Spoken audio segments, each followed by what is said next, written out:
memilih. Maka Sekretaris Jenderal PD Perjuangan Hasto Kristianto memperingatkan bahwa gelaran pemilihan presiden 2024 di Indonesia saat ini tengah menjadi sorotan dunia. Pernyataan Hasto ini merespon soal anggota Komite HAM PBB yang mengkritisi netralitas Presiden Jokowi di Pilpres 2024.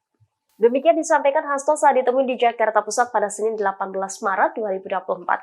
Hasto menegaskan akan pentingnya penghormatan kedaulatan rakyat dalam memilih. Oleh karena itu muncul pendapat para pakar termasuk Profesor Ikrar Nussabakti yang menyerukan agar rakyat jangan mau dikalahkan oleh satu keluarga. Menurutnya hal itu menjadi satu obor yang sangat baik untuk bergerak di dalam mewujudkan kebenaran di dalam politik melalui pemilu. Sebab ia menilai siapapun yang merekayasa pemilu berarti membunuh masa depan rakyat.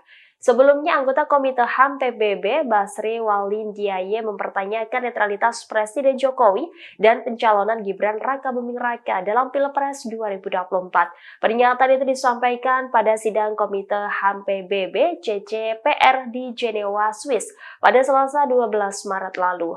Diaye menyinggung hak demokrasi warga Indonesia dan mempertanyakan jaminan hak politik dalam pemilu 2024. Ini kan Pak Jokowi kemarin ditanyakan netralitasnya di sidang PBB. Nah, tanggapan Pak Hasto tadi PDIP itu seperti apa, Pak? ya apa yang terjadi akan ditangkap termasuk oleh lembaga-lembaga dunia karena kita sudah meratifikasi tentang pentingnya penghormatan terhadap hak kedaulatan rakyat di dalam memilih.